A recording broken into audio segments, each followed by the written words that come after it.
Physics के topics देखेंगे जो कि प्रीलिम्स एग्जामिनेशन के लिए काफ़ी इंपॉर्टेंट्स हैं। मैंने बिहार पब्लिक सर्विस कमीशन के द्वारा ली जाने वाली प्रीलिम्स एग्जामिनेशन के फिजिक्स वाले जो क्वेश्चंस हैं उनका एनालिसिस किया और पाया कि इन्हीं सारे टॉपिक्स से मैंने 31 टॉपिक्स लिखे हैं, इन्हीं को हमें तैयार करना है, इन्हीं से जो क्वेश्चंस हैं वो पूछे गए हैं। जैसे सबसे पहला टॉपिक है हमारा, हम लोग शुरुआत क्वांटिटी से करना चाहिए हमें। फिजिकल क्वांटिटी होती है, फिजिकल क्वांटिटी 2 टाइप्स के होते हैं, स्केलर क्वांटिटीज और वेक्टर क्वांटिटीज। स्केलर क्वांटिटी का मतलब है जिसमें केवल मैग्नीट्यूड हो, जैसे वर्क, और वेक्टर क्वांटिटी का मतलब है जिसमें मैग्नीट्यूड प्लस डायरेक्शन हो, दोनों हो, और साथ ही साथ ये ट्रायंगल लॉ को ओबे करता हो। इसका हमें एक लिस्ट बनाना चाहिए। जो भी हम लोग क्वांटिटी पढ़ रहे हैं उसको हम लोगों को जानना होगा कि वो एक्चुअली स्केलर है, या जैसे फोर्स है तो वेक्टर है, वर्क है, एनर्जी है, पावर है, ये सब स्केलर क्वांटिटी आते हैं। एक्सेलरेशन है वो वेक्टर क्वांटिटी होता है। ये सब हमें पढ़ते समय ध्यान रखना होगा। सेकेंड टॉपिक है अपना यूनिट्स। यूनिट्स में बहुत सारे यूनिट्स करने हैं, जैसे कि वेवलेंथ का बार बार पूछा जाता है कि यूनिट क्या है।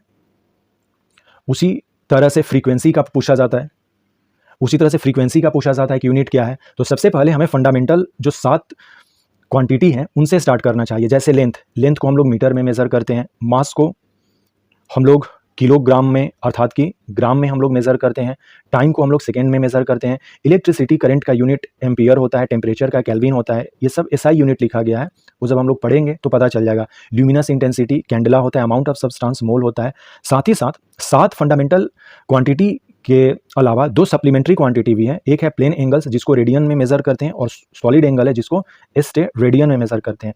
फिर हमें थर्ड टॉपिक प्रीफिक्स याद करना चाहिए। जैसे नैनो का मतलब क्या होता है, नैनो का मतलब 10⁻⁻9 होता है। उसी तरह से गीगा का मतलब क्या होता है, तो एटलीस्ट हमें 10⁻24 तक कर लेना चाहिए। जैसे योक्टो जो है -24 होता है, और योटा जो होता है 10⁻24 होता है। तो इसको अब कैसे करना है, इसका भी हम लोग बात करेंगे कि कैसे इसको याद रखें। 1 से लेकर एटलीस्ट 24 तक को हमें याद रखना होगा, कभी भी वो पूछा जा सकता है। जैसे पूछ दे पीको, तो पीको को पता होना चाहिए कि 10⁻12 होता है। ये कई बार क्वेश्चन पूछे गए हैं। चौथा टॉपिक है Newton's law of motion. 3 Newton's ने लॉ के मोशन दिए हैं, इनको हमें अच्छे से करना चाहिए, इनसे बहुत सारी चीज़ें हमें क्लियर होंगी। फिर हम फोर्स पढ़ेंगे, क्योंकि न्यूटन के लॉ से हमें फोर्स मिलता है। नेक्स्ट टॉपिक ही फोर्स हो जाएगा। फोर्स को हम लोग न्यूटन में मेज़र करते हैं। न्यूटन जो है एसआई यूनिट है, उसी तरह से डाइन जो है सीजीएस यूनिट है। जब यूनिट पढ़ेंगे तो एसआई यूनिट क्या होता है, सीजीएस क्या होता है, इसका भी कॉन्सेप्ट हमें क्लियर होगा। साथ ही साथ सेंट्रीपिटल और सेंट्रीफ्यूगल फोर्स के बारे में पूछा जाता है, इसका भी कॉन्सेप्ट क्लियर करना चाहिए। फिर ये बस इतना ही टॉपिक जितना लिखे हैं इतना ही इसमें करना होता है कि यूनिवर्स में, पूरे यूनिवर्स में 4 तरह के फोर्स मिलते हैं, और ये सब जितने सारे फोर्स दिख रहे हैं, सेंट्रीपिटल हो, सेंट्रीफ्यूगल हो, फ्रिक्शनल फोर्स हो, या अदर जो भी फोर्स हो, वो सारे के सारे जो फोर्स हैं इन्हीं 4 फोर्सेज से ड्राइव्ड होते हैं, अर्थात कि वो निकलते हैं।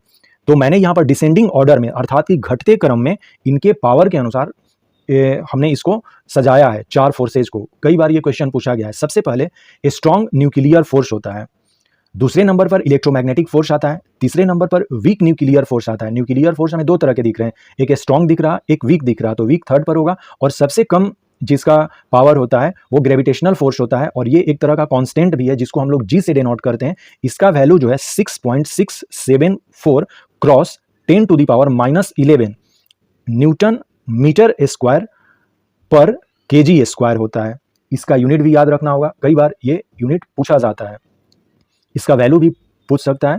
7वें नंबर पर हम लोग लीवर को करेंगे। लीवर में भी काफ़ी अच्छे कॉन्सेप्ट हैं जिसको जानना होगा। फिर है सेंटर ऑफ ग्रेविटी और ग्रेविटेशनल एक्सेलरेशन, इन दोनों का कॉन्सेप्ट हमें क्लियर करना होगा। साथ ही साथ यहाँ पर ये हम लोग कहें ऐसा कि कैपिटल जी क्या है, स्मॉल जी क्या है, और ये स्मॉल जी क्या है।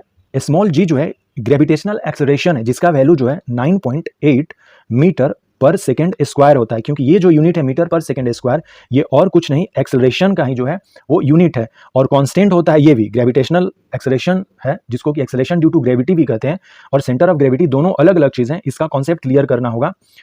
और जो नेक्स्ट टॉपिक है ये वाला, weight of a body in lift, ये जी पर ही डिपेंड होता है। जो स्मॉल जी है ये वाला जी, gravitational acceleration due to gravity, इसी पर डिपेंड होता है। तो वो उससे भी एक क्वेश्चन पूछा जाता है, तो उसका भी हमें क्लियर करना होगा।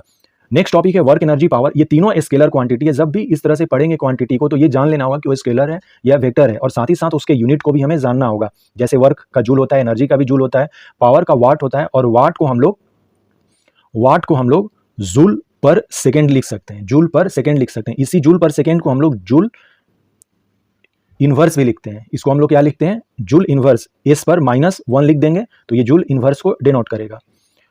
हमने देखा कि weight of body in a lift पढ़ना है, स्मॉल जी पर डिपेंड करता है। इसी तरह से जी का जो वैल्यू है वो हमें देखना होगा अर्थ के पर्सपेक्टिव में कि इक्वेटर पर क्या होता है, और ये जब पोल की तरफ जाता है जी तो बढ़ता है या घटता है, ये भी जानना होगा। इक्वेटर पर जी का मान जो होता है सबसे कम होता है और पोल पर जी का मान सबसे अधिक होगा, सबसे क्या होगा, अधिक होगा, ये जानना होगा। ये कॉन्सेप्ट है, इसको भी हमें देख लेंगे। Kepler's law of planetary motion satellite, क्योंकि अभी हम लोग यूनिवर्स के बारे में काफ़ी दिलचस्पी ले रहे हैं तो planetary motion as well as satellite के बारे में जानना होगा। जियो स्टेशनरी सैटेलाइट क्या होता है ये जानना होगा हमें, ऑर्बिट क्या होते हैं उनको हमें जानना होगा।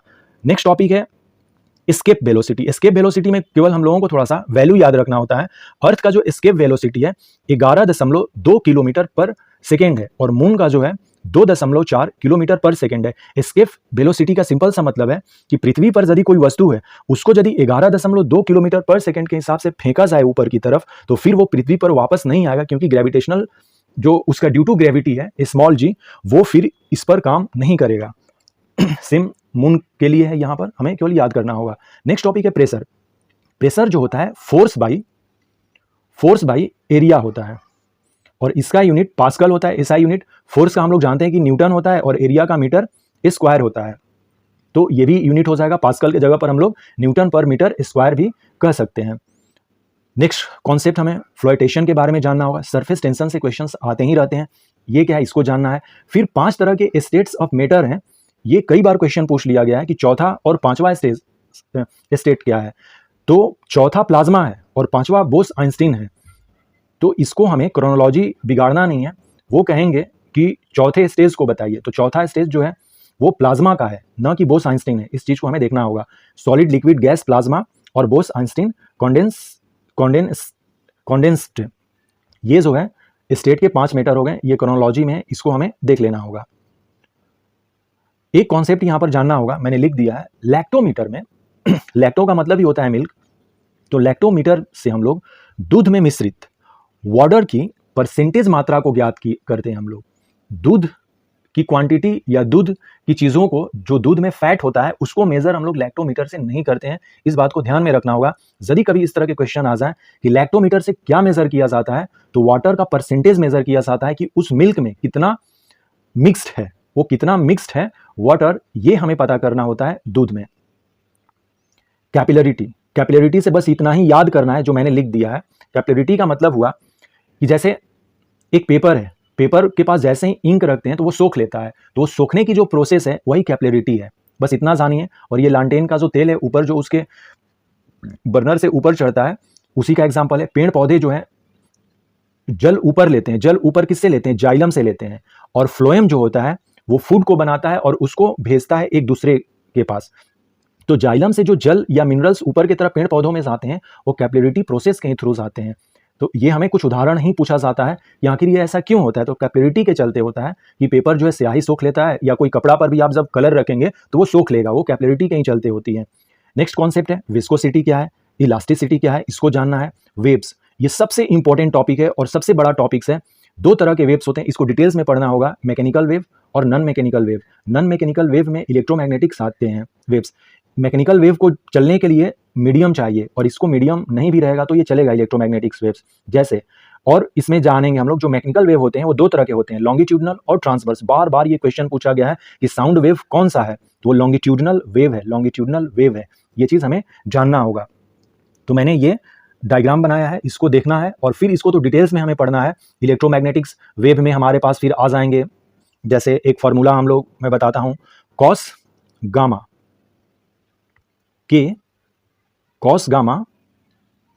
के पास एक्स यू भी होती तो इन के पास मीरा होती। याद करने में भी आसान है, इसमें सब कुछ आ गया। कॉस का यहां पर मतलब है कॉस्मिक रेज, गामा का मतलब है गामा रेज, के पास एक्स का मतलब है एक्स रे, यू का मतलब है अल्ट्रा वायलेट रे, और भी का मतलब है विजिबल रे, और आई एन का मतलब है इंफ्रारेड, एम आई का मतलब है माइक्रोवेव, और आर ए का मतलब है रेडियो वेव्स। इसका क्रोनोलॉजी हम लोग देखेंगे, सब कुछ इसको क्लियर करेंगे, तो ये हमें रखना होगा, ये सब इलेक्ट्रोमैग्नेटिक्स वेव हैं। फिर हमें हीट को देखना होगा, स्केलर क्वांटिटी है, इसको भी हीट को हम लोग जूल में मेजर करते हैं, एसआई यूनिट है।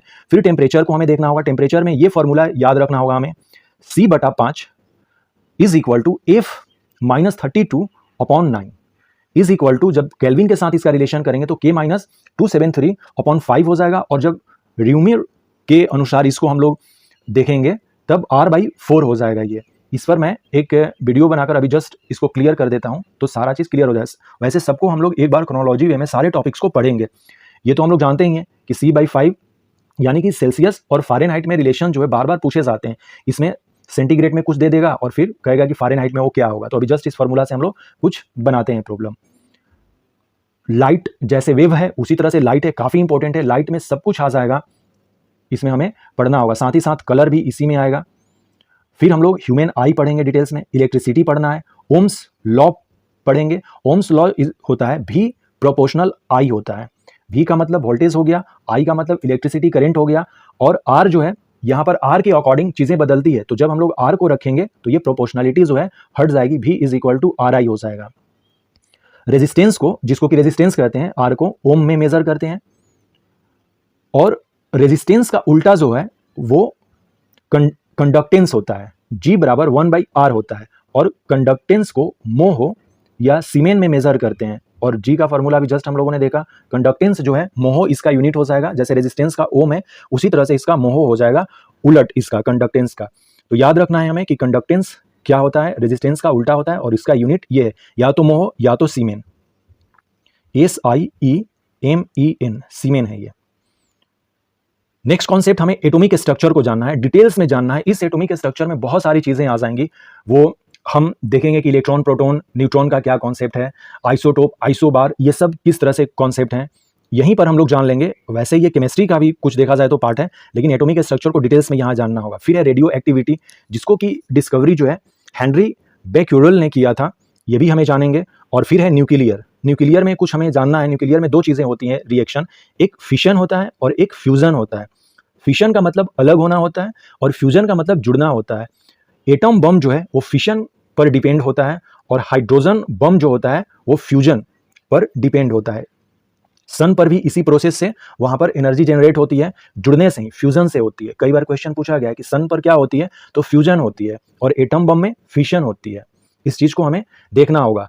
और ये भी जो होता है, फ्यूजन भी जो होता है, दो तरह के होते हैं, एक कंट्रोल्ड होता है, कंट्रोल्ड, और एक अनकंट्रोल्ड होता है, अनकंट्रोल्ड। तो अनकंट्रोल्ड फ्यूजन पर हाइड्रोजन बम है, कंट्रोल्ड पर नहीं है। यही बीपीएससी में क्वेश्चन पूछा था कि हाइड्रोजन बम जो है किस पर डिपेंड है, तो कंट्रोल्ड पर नहीं है, अनकंट्रोल्ड फ्यूजन पर है। हाइड्रोजन बम जो है, अभी जस्ट हम लोगों ने देखा कि फ्यूजन जो है दो तरह का होगा, एक कंट्रोल्ड होगा, एक अनकंट्रोल्ड होगा। तो यह अनकंट्रोल्ड फ्यूजन पर बेस्ड है हाइड्रोजन बम। तो ये क्लियर करेंगे हम लोग जब पढ़ेंगे। और फाइनली जो है कुछ साइंटिफिक इंस्ट्रूमेंट्स हम लोग देख लेंगे कि किसका कहाँ पर, जैसे कि लैक्टोमीटर हमने देखा कि एक इंस्ट्रूमेंट है जिसमें कि वाटर के परसेंटेज को मेजर किया जाता है। उसी तरह से हाइग्रोमीटर, पायरोमीटर, इस तरह के जो इंस्ट्रूमेंट है उनसे क्या मेजर करते हैं। तो ये 31 टॉपिक्स हैं। यदि आपने इस टॉपिक्स को कर लिया तो आप बिलीव कीजिए जो भी फिजिक्स के क्वेश्चंस बनेंगे वो इन्हीं से बनेंगे। आई होप सो कि आपको चीज़ें क्लियर हुई, और फिर हम लोग इन सारे टॉपिक्स को एक एक करके डिटेल्स में जानने की कोशिश करेंगे कि इसमें कौन सा कॉन्सेप्ट हमें जानना है, जिससे कि हमारा एग्जामिनेशन की क्वेश्चन बन जाए। हमें ज़्यादा भी कॉन्सेप्ट नहीं जानना है और कम भी नहीं जानना है, एक एवरेज में जो हमारे एग्जामिनेशन पॉइंट ऑफ व्यू से इंपॉर्टेंट है, एटलीस्ट उतना हमें जानना होगा।